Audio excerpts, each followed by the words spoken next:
Ang prayer po ay isa sa greatest privileges na ibinigay po ng Diyos para sa atin na kanya pong mga anak.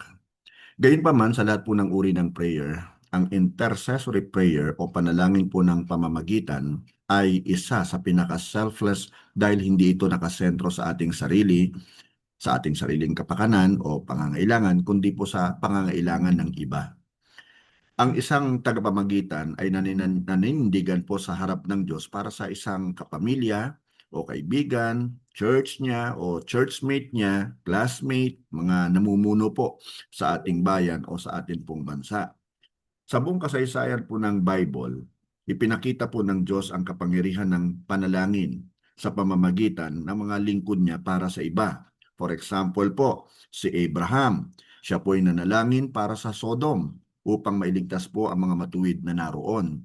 Yun po ay matatagpuan po natin sa aklat po ng Genesis chapter 18 verses 23 to 32.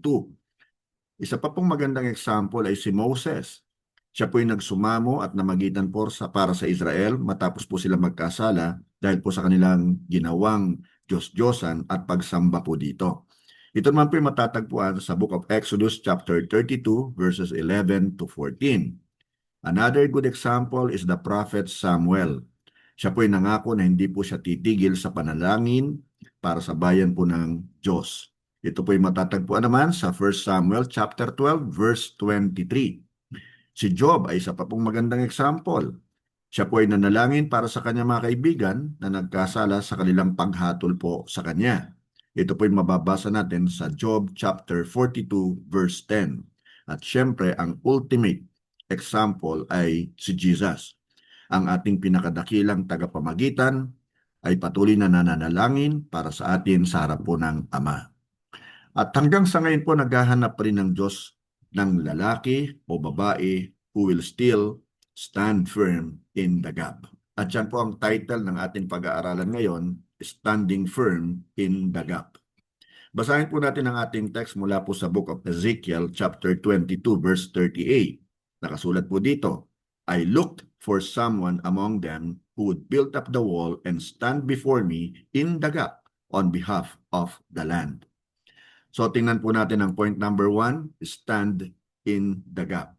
Basahin uli natin ang ating teksto para mas maging maliwanag. Ezekiel chapter 22 verse 38. I look for someone among them who would build up the wall and stand before me in the gap on behalf of the land. Ang isa pong intercessor o yung pong tinatawag na tagapamagitan ay kusa pong tumatayo yan sa harapan po ng Diyos para sa iba. Ipinapanalangin niya ang kanyang pamilya, pamilya ng iba, mga mahal sa buhay, church, yung kanyang mga churchmates nga, yung leaders o servant leaders ng kanyang church, yung bayan at yung bansa. Kahit na hindi na po nila may pag-pray ang kanila pong sarili. So nakafocus po siya sa others, hindi po sa self. Ito po ay parang sundalo na ipinagtatanggol po yung kanyang kapwa sundalo mula sa panganib. Ang tagapamagitan po or intercessor ay ipinagtatanggol naman at inilalagay po ang iba sa ilalim po ng proteksyon at pag-iingat po ng Diyos sa pamamagitan po ng prayer. Siya po ay nag-aalay ng kanyang oras at lakas upang idulog ang mga pangangailangan, halimbawa kagalingan, kahinaan at proteksyon ng iba sa Diyos. Okay. So ang next point po ay trust God's power. Ang intercession po ay mabisa dahil naririnig po at sinasagot po ng Diyos ang panalangin na aayon po sa kanyang kalooban. Gamit po siyempre ang pangalan ng ating Panginoong Hesukristo. Ngayon nakasulat po sa Book of Jeremiah chapter 33 verse 3, Call to me and I will answer you and tell you great and unsearchable things you do not know. Manalangin ng mayroong buong pananampalataya. Napakahalaga po niyan na nagtitiwala na kaya pong gawin ng Diyos ang mga bagay or situation na tila po imposible. So, trust God's power. Ang third point po ay ask according to God's will. Ang pamamagitan po, ayon po sa Bible, ay naghahanap sa mga layunin or purposes po ng Diyos sa halip na sa pansariling hangarin lamang o kagustuhan. Atin pong basahin ang nakasulat po sa 1 John chapter 5 verses 14 and 15. Listen carefully. This is the confidence we have in approaching God, that if we ask anything according to His will, He hears us. And if we know that He hears us, whatever we ask, we know that we have what we ask of Him. So nandun po yung katiyakan, ano po, pag tayo po'y humihingi ng naaayon po sa kalooban ng ating Panginoon. So ang paggamit po ng salita ng Diyos bilang gabay sa panalangin ay nagbibigay po ng kapayapaan at katiyakan na ang iyong mga hinihingi ay naaayon sa kanyang kalooban. Not our will, but His will. Sa halip na mag-alala, gawing panalangin ang mga pangako ng Diyos upang gabayan Kanya araw-araw. Gamitin mo yung Kanyang salita. Gamitin mo yung Kanyang karakter. For example, kung halimbawa ikaw ay nangangailangan financially, o i-declare mo, you are my Jehovah Jireh. Ikaw ang aking provider. Di ba? Sa Kanya ka nakafocus. Now, ang next point po ay never give up. Ang patuloy po at yung matyaga or persevering prayer ay nagpapakita po ng pananampalataya at pagtitiwala sa Diyos. Kaya huwag kang manghinawa sa pananalangin. Huwag kang mabor sa iyong pananalangin. Huwag mong isipin na hindi ka naririnig ng Diyos. Basahin po natin ang sinabi po ni Jesus sa kanyang mga disciples. Actually, basahin po natin ang nakasulat sa Luke 18:1. Then Jesus told His disciples a parable to show them that they should always pray and not give up. So ang isa pong prayer warrior, ang isa pong intercessor, nagtitiwala yan sa Diyos, so hindi ka dapat mag-give up. Kung halimbawa ay hindi mo pa nakikita yung mga kasagutan sa prayer mo, huwag kang mainip. Naalala niyo po yung kwento ni Jesus regarding po sa persistent widow. Ito po ay lumapit sa isang judge na hindi po siya natatakot sa Diyos eh. At wala siyang pakialam sa sinasabi ng tao eh. Masasabi nating evil yung judge. Pero hindi po talaga sa tinantanan eh. Talagang siya po ay patuloy na nilapitan nitong babaeng widow na ito para humingi po ng justice sa kanya. Eh hindi po talaga siya pinapansin ng judge, pero dahil po sa sabihin na po natin ano, quote unquote kakukulit po nung babaeng ito, eh napag-isip-isip nung judge, eh hindi ako tatantanan nito. So I might as well ibigay ko na yung hinihingi niya sa akin. So makikita po natin dito na kung papaano ang isang evil judge, tinugon niya po yung panalangin, sabihin na natin, yung prayer o yung dinudulog sa kanya nung babaeng widow, how much more ang ating Heavenly Father, di ba, na umiibig po sa atin. Kaya huwag tayong mag-give up sa atin pong prayer. Kahit na nahihirapan po tayo. Remember po itong si Daniel, lagi ko po itong naisishare sa inyo, si Prophet Daniel, di ba? Nag-pray siya isang araw, may hiningi siya sa Diyos. Tapos, hindi niya natanggap the following day. So, anong ginawa niya? Nag-give up pa siya? Hindi. Nanalangin pa siyang muli. Hindi pa rin natanggap. On the third day, ano ginawa niya? Tumigil ba siya? Hindi. Nanalangin pa siyang muli. Naging persistent siya hanggang sa dumating po yung ika-21 days, siya po yung nananalangin at lumapit na po, dumating itong si Angel Gabriel at ibinigay sa kanya yung magandang balita na on the very first day na ikaw ay nag-pray, tinugon ka na ng Panginoon eh. Kaya lang there was battle in the air eh, di ba? Against the Prince of Persia na humahad lang po, kasi nasa Persia sila noon eh, humahad lang po na matanggap ni Daniel yung mga kasagutan sa prayer niya eh. Kaya lang siyempre dumating rin si Michael, di ba? Michael came. At tinalo niya, of course, yung Prince of Persia, kaya natanggap po ni Daniel yung kanyang kasagutan. Kung tumigil po si Daniel sa palagay niyo po sa pananalangin, natanggap niya yung kanyang answer sa prayer? I doubt so, di ba? I don't believe so. Malamang po hindi niya talaga natanggap yon. Pero dahil naging persistent siya, nagtitiwala siya sa Diyos kahit wala pa siyang nakikita, nagpatuloy siya sa pananalangin. At dapat ganun din po yung maging attitude natin.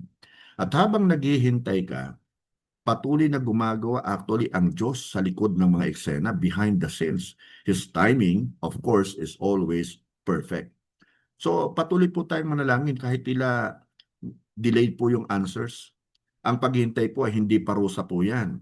Ito po ay paghahanda sa atin. Kaya kapatid, kaibigan, ikaw na prayer warrior, huwag kang mainip. Now, point number 5, depend on the Holy Spirit. Depend on the Holy Spirit.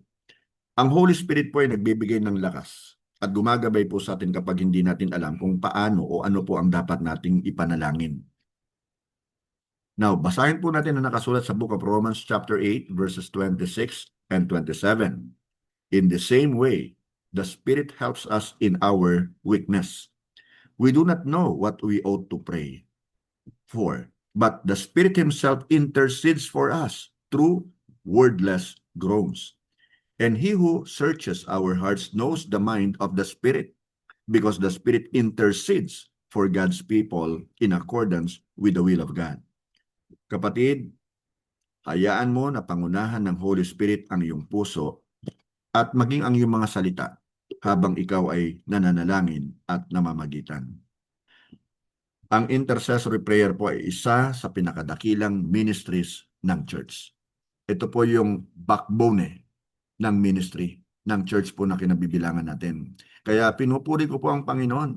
Di ba, sa pangunguna po ng ating kapatid na si Sister Lori, kasama na rin po si Pastora Dulce. At kayo pong lahat na walang sawa po na nakikisama po sa ating 6 p.m. adult prayer habit. At sa mga kabataan po natin na dumudulog naman sa Panginoon pag 7 p.m. Yan po ay daily prayer habit natin. Kaya praise God po sa buhay po ng bawat isa. Kung wala po ito, sa totoo lamang, dahil sa dami po ng mga problema at mga pagsubok na kinakarap po natin, baka matagal na po tayong sarado bilang isang church. At hindi po yun nais na ipahintulot ng Panginoon. Ang gusto po ng Panginoon talaga, lahat tayo, we stand firm in the gap sa pamamagitan po ng intercessory prayer nga po. Naghahanap pa rin po ang Diyos, kagaya ng sinabi ko sa inyo kanina, na mga mananampalataya, babae o lalaki, bata o matanda, who will stand firm in the gap for others and even our country. Sa pamamagitan po ng tapat na pananalangin, nababago po ang mga buhay. Nare-restore po yung mga pamilya na broken na or about to be broken, about to be destroyed by the devil, at natutupad po yung mga layunin ng Diyos. Now, tanungin mo ngayon ang iyong sarili.